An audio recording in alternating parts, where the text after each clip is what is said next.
بنو میں حالیہ دہشت گرد کارروائیوں اور خودکش دھماکے کے بعد سیکیورٹی فورسز کے آپریشنز 24 گھنٹوں میں فائرنگ کے تبادلے میں بھارتی پراکسی فتنہ الخوارج کے 24 دہشت گرد ہلاک، اسلحہ گولہ بارود برآمد۔ ISPR کے مطابق ہلاک دہشت گرد متعدد کارروائیوں میں شہریوں کے قتل میں ملوث تھے۔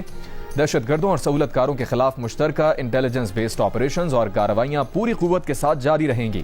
وزیر داخلہ محسن نقوی کا کامیاب آپریشن پر فتنہ ہندوستان کے 24 دہشت گردوں کو ہلاک کرنے پر سیکیورٹی فورسز کو خراج تحسین، کہا بھارتی اسپانسرڈ دہشت گردوں کا صفایا کرنے والے سپوتوں کو پوری قوم فخر کرتی ہے۔ دہشت گردوں کے خلاف آپریشنز امن و استحکام کے لیے ناگزیر ہیں۔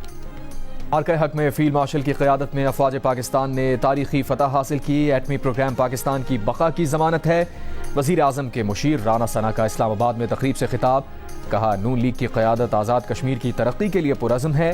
کالعدم ایکشن کمیٹی نے غلط راستہ اپنا لیا، آئینی و قانونی معاملات دھرنے یا احتجاج سے حل نہیں ہوتے، یہ قانون ساز اسمبلی کا اختیار ہے۔ چین اور پاکستان کا امریکہ اور ایران کے درمیان بات چیت کی بحالی کا مطالبہ، چینی وزیر خارجہ وانگ یی اور پاکستانی ہم منصب اسحاق ڈار کا امریکہ اور ایران کے درمیان جنگ بندی اور مذاکرات کی بحالی پر زور۔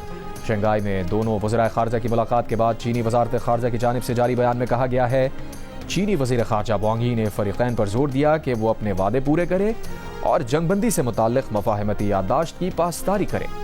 پاکستان نے ایران کو اعلیٰ ترین سطح پر مطلع کر دیا ہے کہ سعودی عرب پاکستان کی ریڈ لائن ہے، سعودی عرب پر حملہ پاکستان پر حملہ تصور کیا جائے گا۔ پاکستانی عہدیدار کی خبر ایجنسی سے گفتگو، پاکستانی عہدیدار کے مطابق پاکستان کی اعلیٰ سول و عسکری قیادت نے ایران کو اعلیٰ ترین سطح پر واضح پیغام دیا ہے کہ سعودی عرب پر حملہ پاکستان پر حملہ تصور کیا جائے گا۔ اگر حوثیوں نے حملے بڑھائے تو پاکستان اپنے دفاعی معاہدے کے تحت سعودی عرب کی مدد کے لیے عملی اقدام کرنے پر مجبور ہو سکتا ہے۔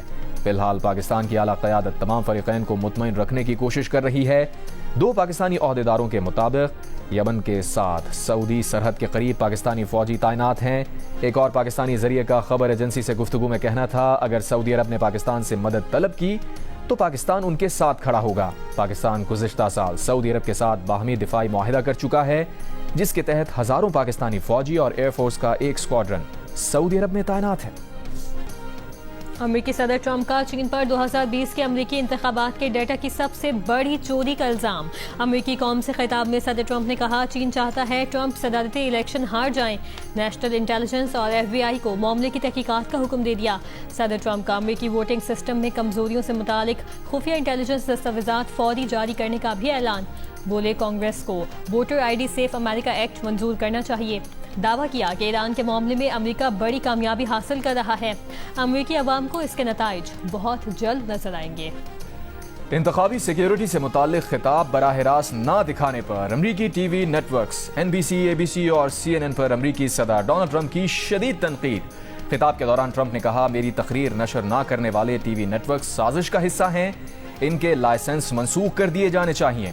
خبر ایجنسی کے مطابق ABC نے خطاب صرف اپنی streaming service ABC News Live اور ریڈیو پر نشر کیا، جبکہ NBC نے اسے صرف اپنی streaming service NBC News Now پر دکھایا، مرکزی ٹی وی چینل پر نہیں۔ CNN نے بھی خطاب اپنی مرکزی نشریات کے بجائے ویب سائٹ اور سبسکرپشن اسٹریمنگ پلیٹ فارم پر فراہم کیا۔ ایران امریکہ کے ساتھ کیے گئے وعدوں سے پھرے گا تو امریکی صدر ٹرمپ اسے جواب دہ ٹھہرائیں گے، لیکن وہ تہران کے ساتھ سفارتکاری کے لیے ہمیشہ تیار ہے۔ وائٹ ہاؤس کی پریس سیکرٹری کیرولین لیوٹ کی صحافیوں سے گفتگو، کہا ایرانیوں نے صدر ٹرمپ پر واضح کیا کہ وہ اب بھی معاہدہ چاہتے ہیں، ان سے بات چیت کر رہے ہیں، لیکن ایران نے آبنائے ہورمز میں تجارتی بحری جہازوں پر فائرنگ کی تو خمیازہ بھگتے گا۔ امریکی نائب صدر جیری وینس نے ایران مذاکرات کے دوران جیرڈ کشنر اور اسٹیو وٹکاف پر مالی فائدہ اٹھانے کے الزامات کو بے بنیاد قرار دے دیا۔ اپنے ایک بیان میں وینس نے کہا، انہیں ایران کی جانب سے ایسا کوئی پیغام موصول نہیں ہوا، اور اگر ایسا ہوتا تب بھی کشنر اور وٹکاف کا دفاع کرتے۔ کشنر اور وٹکاف صدر ٹرمپ کی ٹیم کے قابل اعتماد ارکان اور ان کے قریبی دوست ہیں۔ اندرونی معاملات سے مالی فائدہ اٹھانے کا الزام مضحکہ خیز ہے۔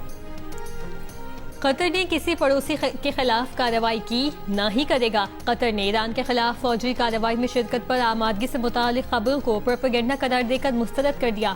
قطر کے انٹرنیشنل میڈیا آفس نے کہا ہے کہ ایسے الزامات قطر کو اس تنازع میں گھسیٹنے کی کوشش ہیں، اور ان کا مقصد یہ ہے کہ مصالحت کار کی حیثیت سے قطر کے مرکزی کردار کو نقصان پہنچایا جائے اور خطے کو مزید خلفشات کی جانب دھکیلا جائے۔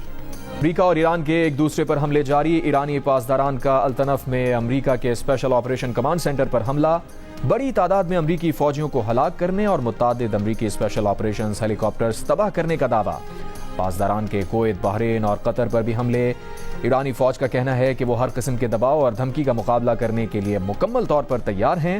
امریکہ کے جنوبی ایران میں پلوں پر حملوں میں 8 شہری شہید، 20 زخمی ہو گئے۔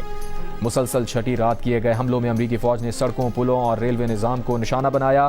امریکی فوج کا خلیج فارس میں سپر ٹینکر پر حملہ، ایک اور جہاز پر دھاوا بولا اور چیکنگ کی۔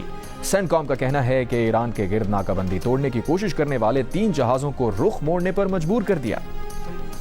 محکمہ موسمیات کی آزاد کشمیر اور گلگت بلتستان میں 18 سے 25 جولائی تک آندھی اور گرج چمک کے ساتھ بارش کا امکان۔ خیبر پختونخوا کے مختلف اضلاع میں 19 سے 23 جولائی تک بارش کا امکان۔ 20 سے 25 جولائی تک خیبر پختونخوا، مری، گلگت اور کشمیر میں لینڈ سلائڈنگ کا خدشہ۔ اسلام آباد، راولپنڈی، مری اور لاہور سمیت پنجاب کے مختلف شہروں میں بھی آندھی اور بارش کا امکان۔ یوب، سدھی اور زیارت میں بارش کی پیش گوئی۔ سندھ کے بیشتر علاقوں میں موسم گرم اور شدید حبس رہنے کا امکان۔ تھرپارکر، سکھر اور لاڑکانہ میں 20 سے 22 جولائی تک بارش متوقع۔ کراچی، سندھ سمیت ساحلی پٹی پر 3 روز میں مطلع جزوی ابر آلود بوندا باندی، ہفتہ اور اتوار کو تیز ہوائیں چلنے کا امکان۔ زیارت، دہشت گردی میں شہید پولیس اہلکاروں کے لواحقین کا کوئٹہ اور زیارت میں دھرنا 90 روز بھی جاری۔ کوئٹہ کے کوئلہ پھاٹک پر حکومت اور دھرنا کمیٹی کے مذاکرات ناکام۔ دھرنا کمیٹی کے اعلان پر آج بلوچستان میں شٹر ڈاؤن ہڑتال، کاروباری مراکز اور دکانیں بند۔ چین ہر مشکل وقت میں پاکستان کا قابل اعتماد اور مخلص دوست رہا ہے۔ پاکستان اور چین کے لازوال دوستی باہمی اعتماد اور مشترکہ ترقی کی روشن مثال ہے۔ گورنر سندھ نہال ہاشمی کی چین کے قائم مقام کونسل جنرل سے ملاقات میں گفتگو، پاک چین اسٹریٹجک شراکت داری، دو طرفہ تعلقات اور اقتصادی تعاون کے فروغ پر تبادلہ خیال۔ قائم مقام کونسل جنرل نے کہا، چینی کاروباری ادارے سندھ میں دستیاب وسیع معاشی مواقع سے بھرپور استفادہ کرنے میں دلچسپی رکھتے ہیں۔ اور پاکستان کرکٹ ٹیم کے آل راؤنڈر محمد نواز پر آئی سی سی نے پابندی لگا دی ہے۔ آئی سی سی کے مطابق محمد نواز کو T20 ورلڈ کپ کے دوران اینٹی ڈوپنگ قوانین کی خلاف ورزی پر سزا سنائی گئی۔